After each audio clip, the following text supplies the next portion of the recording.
Good day, Mom. I am Jovel P. Sagusay. I'm from BCHM 3B, and this is my Chapter 10 entitled Laws Regulating Restaurants and Other Tourism-Oriented Establishment. So before we proceed to our report, here's are the list of the learning objectives. So the first one is to enumerate the responsibilities of a restaurant or a similar establishment. Second is to identify the leases that area restaurant, caterers, bars, health and fitness club, spas, and entertainment outlets. Third is cites example of issues and problems that may arise in restaurants, bars, and other tourism-oriented establishments. So next is the topic outline. So the first one is the laws governing casinos and gaming establishment. Second is rule of the local government unit. Third is the rule of Bureau of Food and Drug. Fourth is the retail trade law. Fifth is the National Internal Revenue Code. And lastly, next is the local government code. Next is the laws regulating churches, monuments, national shrines, landmarks, and others. So the first one is the nature and description of business. So first, a restaurant.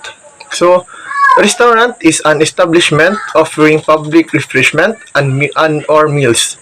Bars and pubs may also be classified under this generic category. Next is a department store. So a department store is that sells or carries several lines of merchandise and that is organized into separate sections for a purpose or promotion, services, accounting, and control. Next is shop. A shop is a small retail establishment offering a line of goods and services. Next is the sports and recreation or recreational club center is any establishment offering sports and recreation facilities to tourists and the general public. Gyms, clubs, dance studios, theme parks, cinemas, theater, and concert hall and fall under this category. Next is a museum. So a museum is an institutional establishment where a collection of valuable objects and artifacts on history and culture, arts and sciences, and put on exhibition for a general. And next is the karaoke. So a karaoke bar is any establishment offering karaoke and videoke facilities to tourism and to general public. Next is a gallery. So a gallery is an any establishment that has a formal space of exhibition of paintings, sculptures, prints, photographs, potteries, and mixed media works. So next is tertiary hospital. So the hospital for medical tourism is an institution that provides clinical cover and management, as well as specialized or sub-specialized form of treatments, surgical procedures, and intensive care. Medical tourism involves traveling for the purpose of availing healthcare services or treatments or illness and health problems in order to maintain one's health and well-being. Next is a spa. So a spa is an establishment that are holistic approach to health and wellness, rest and relaxation that aims to treat the body, mind, and spirit by integrating range of professionally administered health, wellness, fitness, and beauty, water treatment, and services. So in the discussion of the law, accreditation, although not mandatory in nature, increase the marketability of following tourism-related establishment. So, next is the laws governing casinos and gaming establishment. So, in under Section 1 or Section 1, Declaration of Policy. It is hereby declared to be the policy of the state to centralize and integrate all games of chance not therefore authorized by existing franchises or permitted by LIT in order to attain the following objectives. So first is to centralize and integrate the right and authority to operate and contract games of chance into one corporate entity to be controlled, administered, and supervised by the government. Next is to establish and operate clubs and casinos for amusements and recreation, including sports, gaming, pool, basketball, football, lottery, and more. and such other forms of amusement and recreation, including games of chance, which may be allowed violate with the territorial jurisdiction of the Philippines and which will. Next is the unders in the section 2. So the Philippine Amusement and Gaming Corporation or PAGCOR creation and purpose to implement state policy and pursue that objectives set forth in the preceding section. There is hereby created a body corporate to be known as the Philippine Amusement and Gaming Corporation or PAGCOR. So in the discussion of the law, so the Philippine Gaming and Amusement Corporation or PAGCOR is a government-owned and controlled corporation was established to regulate all games of chance in the Philippines. It was born in 1976, created by the President Marcos to oversee the operation of gaming casinos, to generate funds for the government's developmental project, and to help curb illegal gambling. Next is the rule of the local government units. So under the local government code, the responsibility for the provision of basic services and facilities has been involved to the local government units. The term devolution refers to the act by which the national government confers power and authority upon the various local government units to perform specific functions and responsibilities. Next is the rule of the Bureau of Food and Drugs. So under the Republic Act number 3720, known as the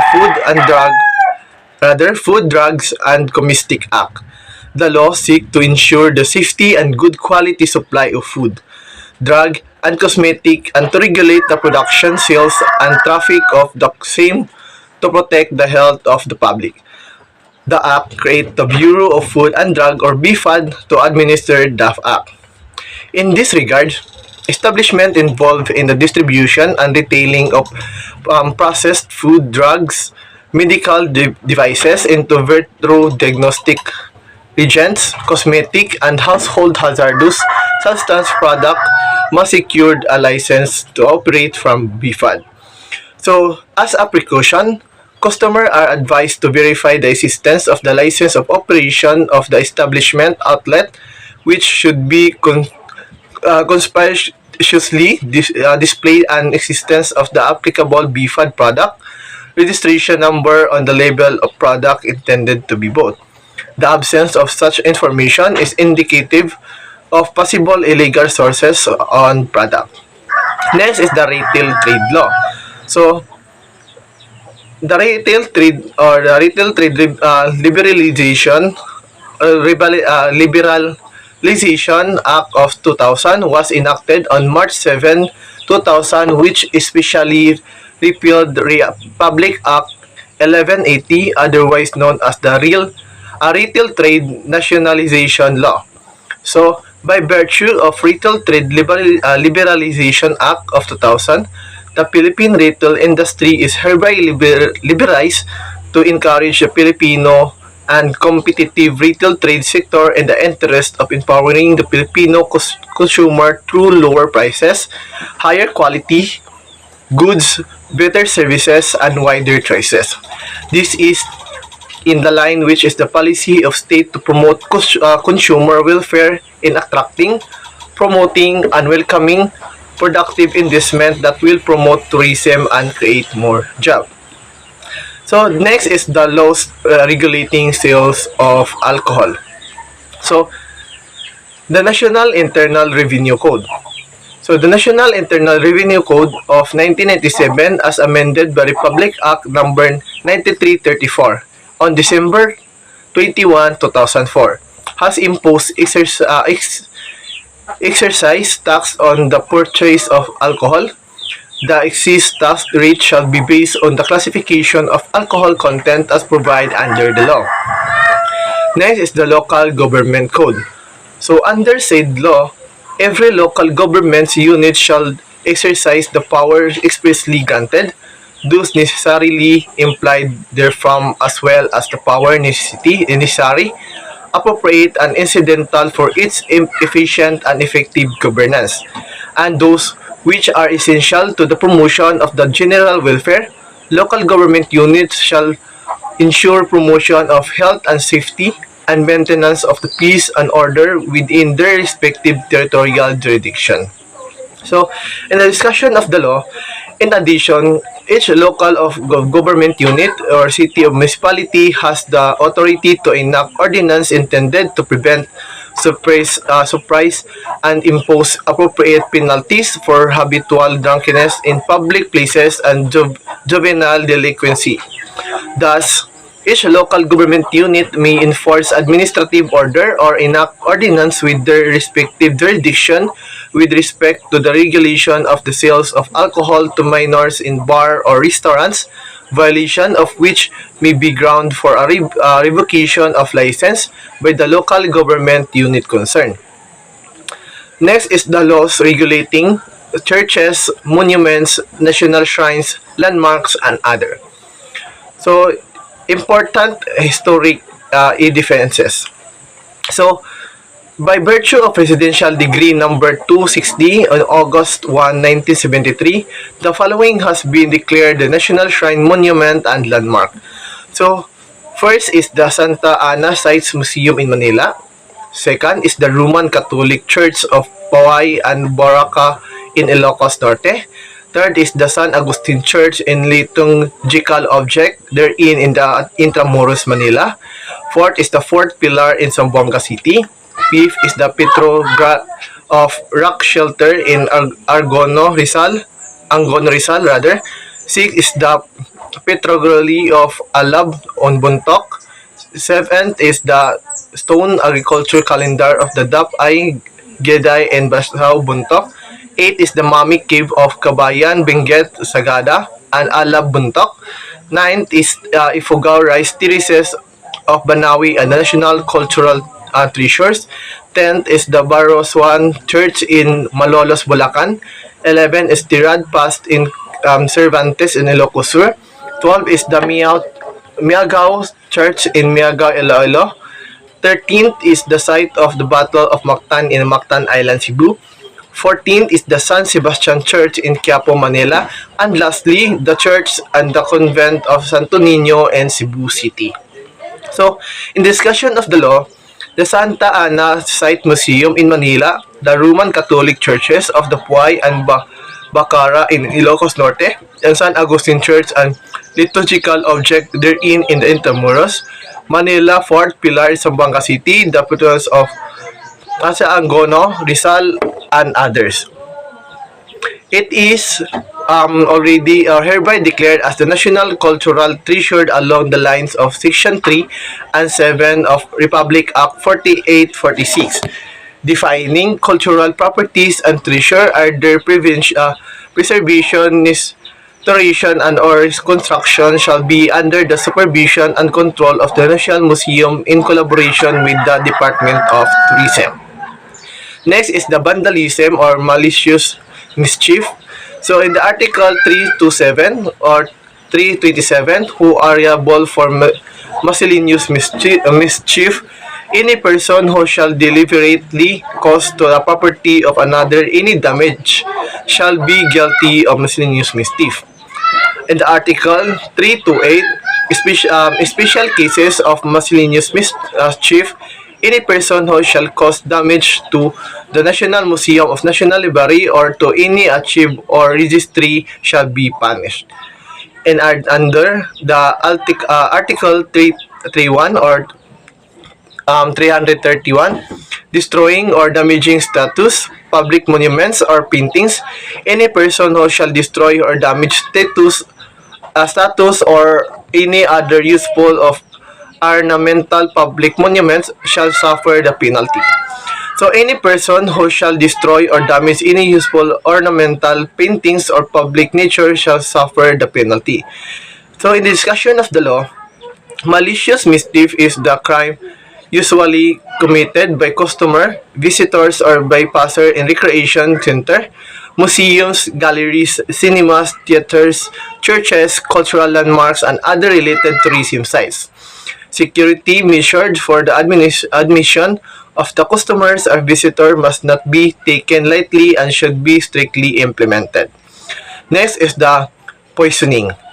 So, in the under the Article 264, administering injurious substances or beverages, the penalties established by the next preceding article in the serious physical injury shall be applicable in the respective cases to any person who without intent to kill shall inflict upon another in any serious physical injury by knowingly administering to him and any injurious substances or beverages or by taking advantage of his weakness of mind and credulity.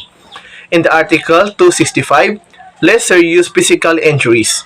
So any person who shall inflict upon another physical injuries not described in the preceding articles, but will or which shall incapacitate that offended party for labor for 10 days or more, or shall require medical attendance for the same period. In the Article 266, or slight physical injury and maltreatment. So the crime of slight physical injury shall be punished. First is by arresto minor with when the offender has inflicted physical injury which shall incapacitate the offended party for labor from 1 to 9 days or shall require medical attendance during the same period. Second, by arresto minor or a fine not exceeding fee of 200 and censure when the offender has caused physical injury which do not prevent the offended party from engaging in his habitual to work not required medical attendance. So, in discussion of the law, this is usually commended by employees or restaurants, bars, and pubs in relation with the customers. That is why policies set forth by the Bureau of Food and Drugs and those governed by Consumer Act must be strictly complied with by the operators, owners, to prevent this kind of crime from happening. In case death result by reason of the poisoning experiences by the customer, the offender will be charged with homicide. Arresto minor means imprisonment ranging from 1 day to 30 days. Next is theft. So, under the Article 308, who is liable for theft? Thief is committed by any person who with intended to gain but without violence against or intimidation of person nor force of things shall take personal property of another without lawful consent. So under that Article 310, qualified thief or the crime of the thief shall be punished by the penalties next higher by 2 degrees if committed with grave abuse of confidence. Next is the Article 311, thief of property of the National Library and National Museum. So, if the property is stolen by a property of the National Library or the National Museum, the penalty shall be arresto mayor of the fine or a fine unless a higher penalty should be provided under other provision of this code, in which case of the offender shall be punished by the such higher penalty. So, in discussion of the law, usually thief unqualified thief is committed by the employees of this tourism establishment. That is why caution should always be practiced by owners, operators, or this establishment to stop employees from any means of temptation which they might encounter inside the workplace. Setting limited access to employees with respect to company's money and other personal properties may be helpful. So according to Ming Chal, celebrity chief of East Meats, which of the food network and restaurant owner of the Blue Ginger in Boston, Massachusetts, and USA, food and entertainment go together. The restaurant business is a little bit complex and stringent because it is directly affected or directly affect customer health and well-being. So that's all about my chapter 10. Thank you.